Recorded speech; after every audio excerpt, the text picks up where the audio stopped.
Anonymous Q competition cooking team is a husband and wife team, Rick and Sue Manzi, based in Bethany Beach, Delaware. They started competing in 2020 as a hobby to have a better work-life balance, but now fueled by a competitive passion to cook and win. They pride themselves on working well together, not only at KCBS and SCA state competitions, but in everyday personal lives. Besides cooking, they enjoy meeting new people and having fun. The team also created Anonymous Q line of rubs called Disruption Rubs, and some of their merch on their website at anonymousbbq.com. AnonymousQBBQ.com. Anonymous Q is a proudly Marine Corps veteran-owned barbecue team, and we welcome to baseball and BBQ Rick Manzi. Welcome, Rick. Welcome, Rick. Thank you, Jeff. Thank you, Leonard. Glad to be here. So, Anonymous Q. Okay. What? Give us why the name. I want to come up with some joke like, this is we can't say he's anonymous, but give us why Anonymous Q. All right. So I'll give you the whole story. So back in 2016 for Father's Day, my wife bought me a green egg, and I was cooking food on it. And quite honestly, my wife turned to me after I smoked my first pork butt and said, "Is this how the food's going to be?" And I looked at her, and she is sweet as the day's long, and I'm truly blessed. And she always has a smile. She thought it was god awful. So, with that being said, in January 2017, I took a class. Took a class from an individual who was on Pitmaster Season 2 and Team of the Year in 2012. Lo and behold, 2018, I was part of his team halfway through 2019, and obviously he's a good cook, and I didn't want to be known someone who cooked with him. I wanted to be known for myself. I wanted to be known as anonymous. But when I did cook and do well, then people would know who I am. So it's a little thing in my mind that I wanted to be me and my own brand and my own person, and that's how we came up with Anonymous Q. So who did you cook with? It was Dan Hickson from Three Eyes Barbecue. Gotcha. Okay. Yeah. So she starts off with a big green egg. Now that's your gateway drug. That's a nice present. A big Still green have egg. it. It's still sitting on the back deck. It's Old Faithful. It's very versatile and makes excellent pizza, amongst other things. And how many other cookers have you added to that? I think I'm up to 22 or 23 Wow. varieties and steak cookers, Jambo pits, drums, with Gateway drums and M grills, and you can never have too many toys. No, of course not. Somebody listening to this, you're 22 or 23, they might think you're a little crazy, but Jeff and I are a little jealous, and that's eventually what we're hoping to get to. So that's a number that we're shooting for.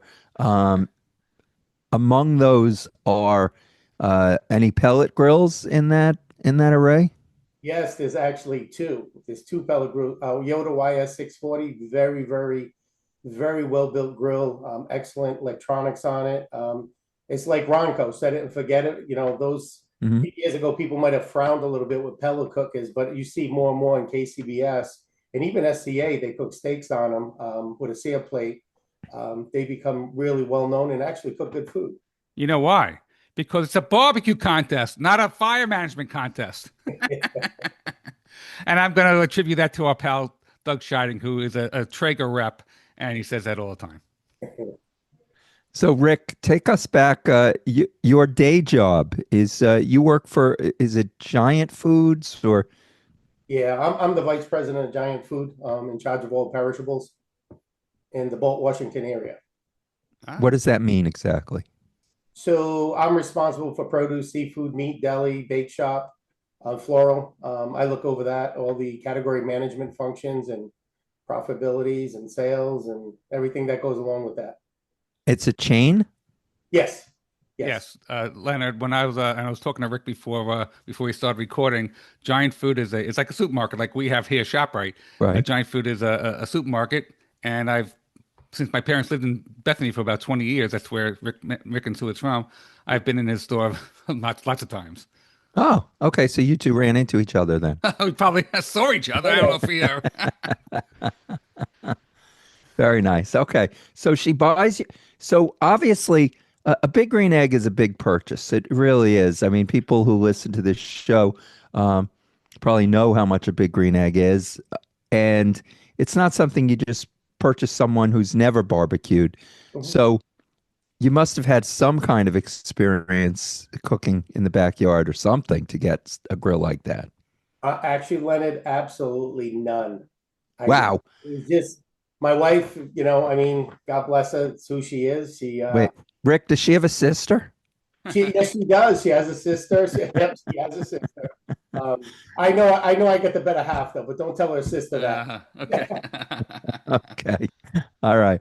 Now I am happily married, knock wood, but I mean, I don't know if the giving gene is in that family. I want to somehow become part of it. All right. So she buys you the big green egg. You have no clue what you're going to do with this egg. How did you start? How'd you even know how to light it? What charcoal to buy? Yeah, I think back in the day when we did get it in 2016, I did a lot of YouTubing, Hmm. specifically around fire management with the green egg because every grill or every cooker, for the most part, has pluses and minuses. The green egg is uniquely different, where obviously because of what it's made of, it keeps things, holds the temperature, maintains heat well. However, if you don't want to run out of charcoal, because then you're going to take the meat off, the rack off, the place setter off. So a lot of YouTubing, a lot of videos, and then I started taking some classes to get more familiar on the whole thing called barbecue. Then I was hooked. And then you started competing, and I'm looking at your awards and accomplishments on your website, which actually it's on the goodcharcoal.com website. Some of your awards and accomplishments, the 2020 SCA World Championship qualifier. Now, 2020 was that weird year with COVID. So how did that work? Because everybody was separated. Yeah, so truth be told, in 2019, when my partner went through some personal stuff, my wife and I, again, Leonard, don't be jealous. I always my partner had gone through some personal stuff, so he decided to not go any further with the team. My wife, in typical fashion, I just looked at her and I said, "Hey, babe, you want to try this thing called barbecue?" And she's like, "Sure," because she's always so supportive. I was actually in Orlando airport, walking down the runway, getting off a plane, and I bought a J3 Jambo pit. So he said, "Yeah, let's do this thing." And the funny thing about it is, we started competing in 2019. My wife and I, of course, the first competition we did together, everybody's doubting me because it's a Jambo pit. I used to cook on a backwood smoker, which is a water cooker. Very good cookers too. They used to be made in Louisiana. And we went up against 63 teams, three top 10 calls, finished seventh overall. And I guess we learned to cook on a Jambo pit. So um, that's really how it started. And then as we get into 2020, we had obviously bigger aspirations for competing a lot more in barbecue. And because of obviously COVID, they canceled everything. We started looking into the State Cook-Off Association out of Fort Worth, Texas, and they were allowing us to cook outside, with masks and we tried our first couple competitions and kind of liked it because you could set up. It's not that week-long process of barbecue, where you take your meats out, you trim your knives, you're refreshing your rubs, and you plan your whole week accordingly, trimming meats and injections and all that. So we went with it for 2020, and we happened to win our golden ticket, which qualifies you to compete at the World Championship in Fort Worth. So we did that, and we liked it, and really said, you know what, this is pretty good. So 2021, we did a little bit of both barbecue and SCA. And then honestly, I was bit so much, and we were bit so much by the SCA just because of time. Like I said, with my job, you could pop up a tent in a half hour. We do have a trailer. You break down and you're sleeping in your bed at night versus, barbecue. You overnight Friday night into Saturday morning. If it's a double, it might even be Sunday. So, we were fairly consistent with SCA, and we actually a couple times made a run at the points chase, I think in 2021, 2022. And then I said, you know what? I said, we still dabbled, only did 3 or 4 barbecue comps while doing SCA. But I really wanted to make a go at the SCA, and that's when I started playing with developing rubs, which took up another component of my life, but certainly a lot of fun since then. Rick, before we get to the rubs, per the SCA, what makes a perfect steak?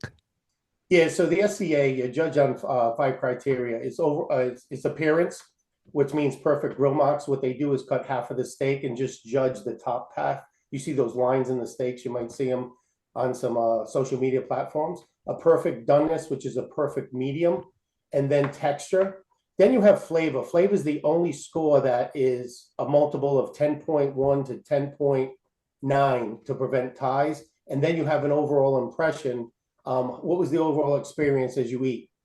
So my wife and I became judges, but we enjoyed competing so much we never judged. But those are really the 5 criteria that you have to hit. And you know, it's a kind of a fine line, because we were competing at the barbecue battle. Tuffy Stone was next to us, and I know Tuffy, and he was looking at us, and he asked me the question. He goes, "Is it tougher to cook barbecue, or is it tougher to cook steak?" And I said, you know, most people would laugh at a steak.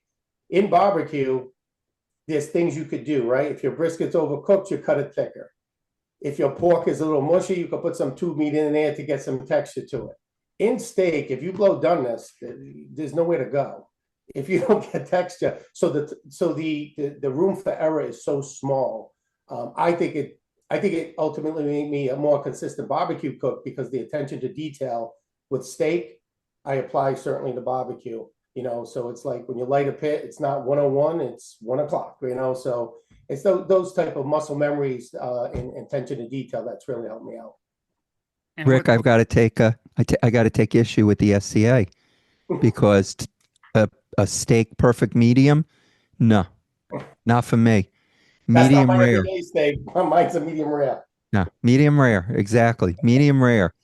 So what is this perfect medium? It's not perfect, and that's not a proper steak. So who do I speak to? You know, if I compete, I want the rules changed.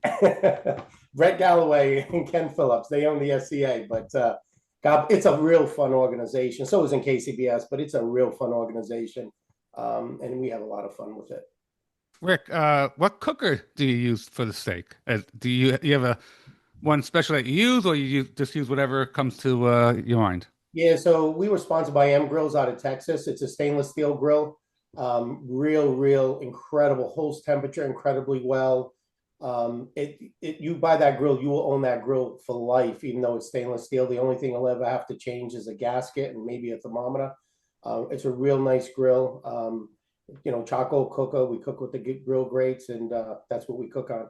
My wife cooks on that too. You know, she's I tell everybody when they see her registered for an SCA comp, I think they get more worried than when I register for an SCA comp. She's the type of person, not this past year, the year before last, she only cooked 4 comps, but she had four top 10 calls and a golden ticket. Wow. So she's pretty consistent, and she saved me a number of times from getting DQ'd for leaving a pin or a string on a steak. So she's she's my special person for sure. So I want to mention, I'm going to get, is it a shameless plug if I'm plugging somebody else's product? You do it to my Okay. That's right. It's our show. Come on. We can, if for anybody listening, and for Rick, I'm sure you've mastered your big green egg by now, but our buddy Ray Sheehan, Chef Ray, has a book he's written for the big green egg. I forget what it's called exactly, Jeff, if you'll look it up, but it's something with your big green egg, and it has recipes in it, how to use the egg, and he's become kind of an egghead. So he has a great book out. Jeff, while Jeff looks that up, I want to get to your rubs. So interesting that your rubs are not called anonymous rubs. They're called disruption. Yes. And it looks like you have 4 of them. An all-purpose, a beef one. Oh, wait, I see an all-purpose. Eight of them. Oh, there's 8 of them. Okay. And 8 4 of on the them. way. Oh, there's gonna be 12 of them. Okay. I am sure that they are good. I cannot say because I haven't tried them, but they certainly look good. And I like the label. The what is that supposed to be on it? Is that a caped person on the Yeah. label? Someone anonymous. That's anonymous. Oh yeah, there's AnonymousQ. So it's disruption and then it's AnonymousQ. Yes. Tell us how you got into rubs, and let's promote your rubs and let's get you some business. So you've got like Jeff said 8. You've got 4 on the way. Tell us about them. So, like most of us, competing both in certainly KCBS and SCA, we use many good products, and there are many good products out there. For me, I always had that passion to want to come out with, as I get into barbecue and certainly Steak Cook-Off Association, how do you come up with each rub with a purpose? So when you look at our rubs, you might say, well, Rick, you're coming out, 4 more and you have 8. Every rub we have is created with a purpose. And the fun thing about rubs is really what you put in them, and depending what you're doing with them, right? So if you look at the all-purpose rub, the all-purpose rub is a typical SPG rub. It's got some kosher flakes, some butter powder in it, with a little bit different experience. When you look at a spicy, it's not like I just threw a jalapeno or a white pepper in it. It's more of a umami flavor. So it's more of that Worcestershire powder to get your fifth taste sense in your mouth to really make it savory. Your beef rub, the beef and more, it's a little bit unique. The beef rub itself has a little bit more of an au jus flavor, a little bit different than most rubs on the market, and something with a little bit of a punch. When you look at Grill and Dust is one of the more popular rubs as far as KCBS. A lot of teams use it for finishing off their pork ribs or pork butts or money muscles, whatever it may be. It's got some sweet honey savoriness with a backhand kick to it, which is good. So those are the basic 4. And then I came up with some other ones. If you look at Epic AP that's on the site, it's a more coarse, no sugar, no MSG in it, coarse salt, kosher salt, large mesh black pepper, has some porcini powder, mushroom powder, which gives you umami, and acho pepper. Really good for big meats, whether it's pork butts, pork ribs, briskets. And then the brisket rub's really unique because, when you look at it with espresso, people, if you know a little bit about rubs, espresso is actually a natural flavor enhancer of beef. In addition to it, it's a natural tenderizer. So it acts, as one and really gives it that deep, rich depth. So it makes a good meld with Epic AP. I'm trying to think. Now, then I have one called Meat Primer. Meat Primer I use on steaks. A lot of teams are using it on brisket. It gives a nice color to your meat, and it gives it a nice flavor, savory flavor. With that being said, it's having quite a bit of success, but it does not have any tenderizer in it whatsoever. So that's the unique thing about that one. And I'm trying to think, what's the 8th one? Oh, the barbecue rub. Obviously, the barbecue rub speaks for itself. I think it's a little bit different. It has that sweet, a little bit of heat, slight smoke flavor, which is good. And then we have 4 more coming out that are going to be certainly unique. That can't wait to come out. So a lot of people are waiting for them. Well, where are they being sold? I mean, is it just mail order, or you have it in stores anywhere? Yeah, so right now I have it online on AnonymousQ, at our website. And then certainly right now we're at about 25 to 30 either barbecue shops or hardware stores within the United States. We're in Texas, we're in Oklahoma, we're in Illinois, we're in Alabama, North Carolina, Pennsylvania, Maryland. I'm trying to think, there's a few more states in there, but how about Delaware? So we just, believe it or not, the first year we came out with them at the Worlds, when we came in 4th in the world at the SCA World Championship, that whole year we were competing so much. This year is the first year we really just started getting into a lot of retailers locally, Ace Hardwares, and in places like that. So the book that I was going to mention before is Big Green Egg Basics from a Master Barbecuer. That's by Chef Ray Sheehan. Rick, I'm sure you've gone beyond that, but for anyone listening that is having issues using their Big Green Egg, besides sending Rick an email, you can pick up that book. So, because Rick, it looks like you've got the rubs, you're competing. What about teaching classes? Yeah, that's coming. So this year, same thing with KCBS. I don't know if it's the economy. There's, some competitions have been canceled, right? So on an average year, Sue and I compete in about 35 to 38 competitions for SCA. Previously, we would throw some KCBS in there. This year, we're probably going to do 22 comps, which is actually next weekend is probably my last comp for the year, because I am looking to give classes and also support the barbecue shops who supported me. So whether it's North Carolina or even Pennsylvania, I'm looking to go down there, do a class, and then doing the class, certainly the folks coming to the class could help support the, the stores that support me. So that's what I'm looking to do. That's the plan right now, and I might even give a class at the World Championship in March at the hotel. So Nice, nice. Now you say you're going to do 22 comps this year, competitions. How far do you travel? I mean, anybody who's listening is Rick's from, like I said, Bethany Beach, Delaware, which is near Ocean City, Maryland. So that's, you go a long way. You have to go out west. yeah. So how far do you go? So what I would say is, the last couple years we were more local. Prior to that, it would be Arkansas, Texas, Florida, Georgia multiple times, West Virginia, North Carolina. I'm trying to think northwise, New York. We actually a couple of weekends ago we were at Orchard Park looking at the new stadium for the Bills. Oh, We nice. competed right there, right near the parking lot up there. So Pennsylvania. So we really traveled. The year we did almost 60 comps. We were chasing points at the time, my wife and I, Wow. 60 in comp. the Let SCA. me just stop you. 60 comps is only 52 weeks. Yeah, So, so what it is yeah, so we call them a comp, but it's really say a stake double. So those 60 comps is 30 weekends. oh, okay. Yeah, so it's 30 weekends. Each Uh, weekend's usually a double. Now they actually even have a jackpot stake. There's three stakes. So Jeff's not so impressed anymore. oh, Okay, Rick. please. You should have gone with it. You should have said, now, yeah, we double up. We yeah, hey, we just do we get around. But at Do you least have a trailer and take all your equipment with you? yes, we have a trailer, air conditioned, heat, Oh, nice. insulated, blacked out. Nice, nice, nice. No, wow. no stickers though. I'm stealth. Ah, It has to tie in with anonymous. You got to stay stealth. there you go. You doing Rick, are you doing all the driving or you split that with your wife? No, my wife, when we didn't have a trailer, my wife would drive, but I do it all. All right. Now, and also, Rick, we thank you for your service. You are a former Marine, right? Yes. Yeah. And I heard you on another show, and you were talking about doing something that the SOS was involved in. Yeah. So giant food, USO, you mean? No, USO. I Yeah. said SOS. Yeah. Okay.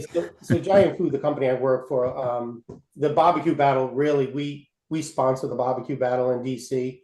It's usually the third weekend of June, and really to work for a company that raises money for the USO military families. I know what that's like. When I went to the Persian Gulf, and I think it was Ramstein Air Base. I went into the USO where they try to make you comfortable, and you eat, you meet people, you talk to people. The company itself, we raised between 750 and $1 million, seven hundred Wow. fifty and $1 million for the USO families, which is really a great cause. And you can really feel proud of that working for the company, and then certainly being a Marine veteran, even makes it that much better, knowing that we're taking care of our military. That's terrific. Now, Rick, also, when you started to compete, you were cooking alongside the likes of Tuffy Stone, Myron Mixon, few of the, those maybe they're not so known in barbecue, but no, you were cooking along some of the big names in barbecue, and you were actually besting them. Yes, yes. It's Leonard. I remember that week, and Tuffy was next, and Tuffy's just a gentleman. He's really, honestly, he really had an influence the way that I cook. I took his class down in Virginia, just a gentleman. But yeah, that was the weekend we scored a 699.97. 0.97. So, but again, it was fun, and that's the cool thing about barbecue. You meet so many good people like the SCA, and people you grow up admiring, like the Tuffy Stones, the Myrons, the Mo Sound we used to see over there all the time. To all the relevant people now, whether it's Terry Shear, Brad Leiniger, I mean, to see Travis Clark, to compete against them, and even it's just a great feeling because they're great cooks, and they're Yeah. great people. So You need to come down to the Pig Beach Jeff Mitchner barbecue benefit they have every April at Pig Beach in Astoria, Queens, and cook there. Or Yeah, Tuffy's even it, there. yeah, Tuffy's there, Chris Lilly's there, and you never know. Rodney Scott was there one year. It's just Michael Simon. yeah, Michael Simon was there one year doing a show, yeah. and then one year competing. It's quite Tank Jackson is there. Wow. There are people. It's funny because we just interviewed Leslie Rourke Scott, Mhm. and we're talking to her, and she's talking about her lima bean recipe, and she was mentioning how she was cooking it at that benefit. And we said, "Wait, we go every year." She says, Hmm. "Yeah, I'm there." I mean, we haven't even met her yet, so it's such a big event that we haven't even met everyone that goes to it. Amy Mills is there, Yep. so either you're cooking there or you're coming to it. It's an incredible event. Excellent. That's Astoria, New York. Yes, Astoria, Astoria, yeah, New York. Yes, yeah, What month is that usually in? that's the end of April, the last Saturday in April. yeah. It's real. It's for the Jeff Mitchner Foundation. Jeff Mitchner was a pitmaster at Pig Beach, and unfortunately, he passed away very young. He had a brain aneurysm, I believe, right, Jeff? Yes. Hmm. But his brother-in-law is Matt Abdu, and he's one of the owners of Pig Beach, and Shane McBride is there, another owner, and they put on this event. It's unbelievable, and you being in Delaware, you're not super far. Hmm. It No. is definitely worth it. But yeah, Tuffy is there every because that's what got me thinking about it. You mentioned Tuffy, and he is just you're right. He is an amazing guy. Great to talk with. So and you cooked alongside him. That's pretty special. Yes. Who you Yes. and you cooked alongside Myron Mixon? Yes, Byron at the barbecue battle, especially going back about 4 or 5 years ago, even before COVID, they were like the premier folks. Whether it was Myron, he would come in and he would actually host a dinner the night before for like corporate that we would go there, and then he'd be at the barbecue battle there. Tuffy would be there, Mo Sound would be there, be the Oh, whole gamut yes. of Mo, them. Mo's a terrific guy. Him and Bob Fugnack, it's Yeah. just terrific gentlemen. Yeah. Rick, so getting back, I want to go back onto your website, which is anonymousqbbq.com, and you do have a page for recipes.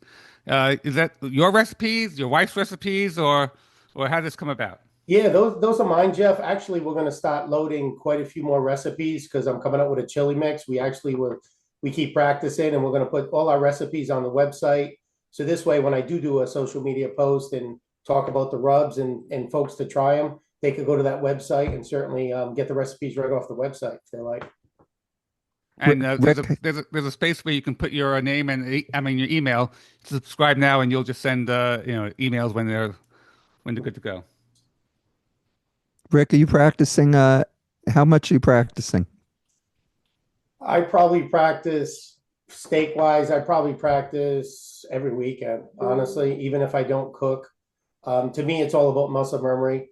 It's about executing your program, and that's what makes it fun, and that's what I consider myself pretty consistent. And what we do, me and my wife, and certainly, like I said, she's the better half of me. She keeps me in check, especially if I miss a process or two. She gets me back in line, which I'm grateful for. So it's really you have to practice, whether it's barbecue or whether it's steak. You have Yeah. to practice. You can never settle. One thing I've learned is as soon as you think you arrive, you haven't. You never arrive. Right. You get humbled real quick. I don't care. Pick a KCBS, SCA. We're having a good year this year, and we're very fortunate the 20 counts we've done where we are in the country and where we are in points average, and just been very blessed with the rubs, and it's really been a great story, to be honest with you. Yeah, because I heard you talking on another show and you were saying how you practice twice a week, and I just thought that is a lot of steak. It's to the point I never thought, Leonard, in my life, like me and my wife, because we only take a piece of the spinalis and really say, hey, was it tender? Was the doneness right? And honestly, we really don't even like steak anymore. We really don't. Yeah. Do you have a source to get where you get your steak? Since you're in the food business? Yeah, no, that's where the SCA is a little bit different. They provide the steaks versus Oh, okay. ACBS, taking a Wagyu brisket versus a choice brisket. So Gotcha. everybody cooks the same. Gotcha. But the practice steaks during the week, you Oh, might have something, Jeff. yeah, those you're better off just getting an average choice steak, because if you cook a prime steak for practice, more than likely you're not going to get that at the competition. So it does you no justice. If you get a steak that's not the best, and you could do something with it, more than likely when you go to a comp and they have relatively good steaks, like last weekend, they had some really good steaks at the comp up in Christiana, Pennsylvania. Then you'll know you'll be in pretty good spot. And we had 2 second place wins and a fifth. So we were pretty happy. You know, Rick, you were kind of hard to find because obviously you're anonymous, but I found you through going through the Good Charcoal Company, and I know you're hooked up with them, and that's how I found out about you, and I looked you up, and so tell us your relationship with the Good Charcoal Company. Yeah, the Good Charcoal Company 2 years ago, they reached out to me about potential sponsorship. And you know what? I'm not one just to take a sponsorship. When you look at the Good Charcoal Company, there's 3 ingredients in their charcoal. There's the acacia wood from South Africa, baking soda, and water.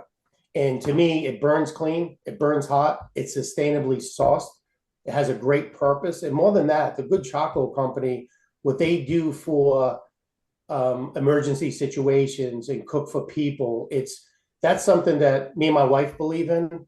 And they're just great folks to deal with. It just, you feel good about cooking with it. Not only do you win, but the greater cause of using great product that serves a great purpose, quite honestly. And there's many good products, but we do love the Good Charcoal Company. Yeah, we do too. We met Ben Jablonski, spoke to him on the show, and then we went to to a barbecue festival in Nassau County and met someone else from the company who you probably know. And Jeff, of course, I'm drawing a blank. I can't remember his name. Jeff Mullen. Say it again. Is it Jeff Mullen? Could be. You could, yeah, could have been. Very nice guy. Very nice guy. Made sure we went home with some charcoal, and it is a great product. So we're not, we're not representatives of theirs, but we highly recommend the Good Charcoal Company. So you're right. It's a very good company. Good company, great people, and it has great purpose. Right? Go back to purpose. They have a great purpose. So it's a win-win. They call that the Triple Crown. Right. So, okay. If you had one competition that you could win, which one would it be? DC, Washington, only because we sponsor it, and it's an automatic entry to the Jack. So, okay. But the Jack wouldn't be the one you'd want to win? Oh, no, that would be the one locally. Of course, the Royal or the Jack, I would say either one of those would be such an honor. I mean, it's just amazing to even compete there and go up against all those teams and come out well. But personally, for me, because we sponsor the barbecue battle, it'd be pretty cool that I'm the vice president. We won. People may think it's fixed, but as you can see, the last couple of years, it wasn't fixed because I didn't win. We had calls, but we didn't take home, the grand champion. So That's the goal in the short term. Once we get that and make it to the Jack, that could be the longer term goal. Yeah, you're kind of screwed in that competition because you win, it's a fix. You lose, okay, but you can't really win it because you'll have to explain yourself. Yeah, we did win steak though. We did come in first in steak. Okay. I want to get back to your reps for one question. Have you entered them in any contest? Have you won anything with your rubs? Oh, yeah. I mean, this is a funny one for me because you could enter your rubs. I feel a little weird about this one, and I don't want to sound aloof, but. No, I haven't submitted to like NNBQA and all those things. I haven't submitted. I have the notion or the feeling we have a team, about 50 people throughout the country and internationally. Right now, it's probably one of the hottest rubs in the SCA and fastly emerging in KCBS because they win. And I know that sounds kind of aloof, but I feel as though for me to submit my rubs so someone else could tell me they're good when I already came in fourth in the world. Right now, I have the highest point average in the SCA in the country. And the team is very successful. I don't know. It's kind of reversal where I don't want to submit my rubs for someone else to say, oh, they finished first, second, third, fourth. Although that would be nice. I'd rather have people use them in place and, give me a shout out. It feels much better. That's your win. Yes. Yeah, that's your win. But which one of the 8 is it that is winning the most? Well, you know what? Just on my steak alone, if I told you I use six of them, you'd think I'm crazy, but I do. Oh, So you it's really a combination. And like I said, for right. barbecue, it's a combination of the Epic AP. It's a combination of beef and more, the brisket rub, that well. But as far as steak, I use about 6 or 7 of them, quite honestly. You do you sell them at Giant Foods? I can't. It's conflict of interest. I love Ah, to, but it's conflict of interest, so I there can't. you go. So you might have to leave your job just so you could sell the And I rubs. retire. Retirement is down the road a little bit, but so when that happens, then I'll look to bring them into Giant Food. It sounds like you're having a lot of fun with your competitions. I mean, like I said, I'm looking at your website, AnonymousQ, BBQ.com, all these wins. You have Mid-Atlantic BBQ uh, Association State Grand Champion in 2024 and 2023, the Maryland Points Champion. I mean, you got to be very proud of your accomplishments. Yeah, I'll be honest with you, honestly, Jeff and Leonard, and my wife would tell you the same. We have an amazing people on our team, and we have amazing folks that supported Disruption Rubs and us. And I will tell you this, and I guess goosebumps when I tell you this, and God's honest truth. On a Saturday, when we see an SCA comp or a KCBS comp, and we know people are using our rubs, to see them walk, to see them get first place, that is the best feeling. It's not about Anonymous Q. It's not about Rick. It's not about Sue. It's truly about our teammates and the people who support us. That really makes it special. I have to be honest with you. Hmm. Yeah. No, How you feeling? I totally understand that. We are talking to Rick Manzi. It is Anonymous Q, and he would have picked witness protection, but it was already taken. So he is Anonymous Q. The rubs are disruption, and it sounds like you're. I mean, you're disrupting the barbecue industry. That's if I may say that, and that's they look good. They look good. I love when I see the rubs and you can actually see the granules in them. You could see it's not, you know, so fine. It's got some it's a word I'm looking for, some Excellent. grit, Right? Yep, of course. yeah, Right. And you I'm gonna know. I'm gonna admit, I'm gonna admit my faux pas here because on your label it says award winning. I should have known that.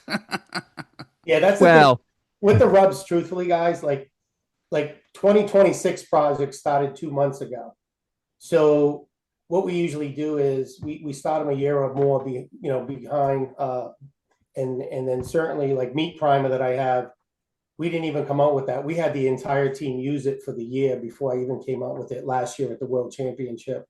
And that's what we try to do. Like I said, we got a couple of projects going on over the last couple of months for 2026. And that's what makes it exciting. Because the one thing I found is, or we find, we won't be the biggest, but we will be the most relevant and the most innovative with rubs and flavors. Because if you don't, in today's day and age, people were forced to cook during COVID who didn't cook before, particularly in the backyard.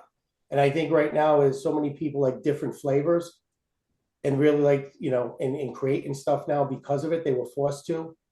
You got to stay relevant. You'll always have your core flavors. I don't care, pick one, whether it's a barbecue rub, that's fine. But you look at all the cherry habanero, the glazes, everything that's come out, peach habanero, pineapple habanero. Things have changed so much that we will be relative with flavors and always be in the forefront, quite honestly. I got one last question for you, Rick, and we really appreciate your time here. Uh, any idea if you're going to have any sources coming out? I looked into sauces. I think eventually, right now, what we're looking to do is still continue to expand the line of rubs. I think, once I give some classes and settle down a little bit, still compete because you got to be relative, so you got to be out there. I think we will look into coming out with some sauces. We have some ideas and some things that we test, but right now we're just going to focus on the expansion of rubs right now. Gotcha. that's probably wise. That's, you know, focus on what you do best. And I also heard that the sauces, well, if they're in glass bottles, that's shipping is always an issue. So you've got the rubs. If you're doing well with the rubs, keep to it. I'm sure, like so many companies out there that are just working hard to sell their wares. Uh, you're not becoming a millionaire with the rubs, but they're you're nodding your head, right? It's the coolest thing to say, like you created this, and you see this in another Yes. store, you see this in another state. Actually, they're actually in Germany too, and Wow. they're in Slovenia too. To see that, and you see it on social media, it's pretty cool, and it's like, you know what? Yeah, that's pretty cool. So, How do they wait? How do they end up in okay, Europe, Germany, I don't know, but and then Slovenia. I mean, so well, how does it end up there? part of our team, which were actually the 2 points champions in Europe, used our products last year. So they're from Hungary. We have team members in Hungary, Italy, Germany, Netherlands, and I'm missing someone, and they'll probably yell at me, but we have folks out there, and because of their success using our product, we have a number of different what was I going to say? A couple different stores that certainly want to carry our rubs, and they do now. So, which is pretty cool. Yeah. Yep. All right. So he will conquer the world. Yes.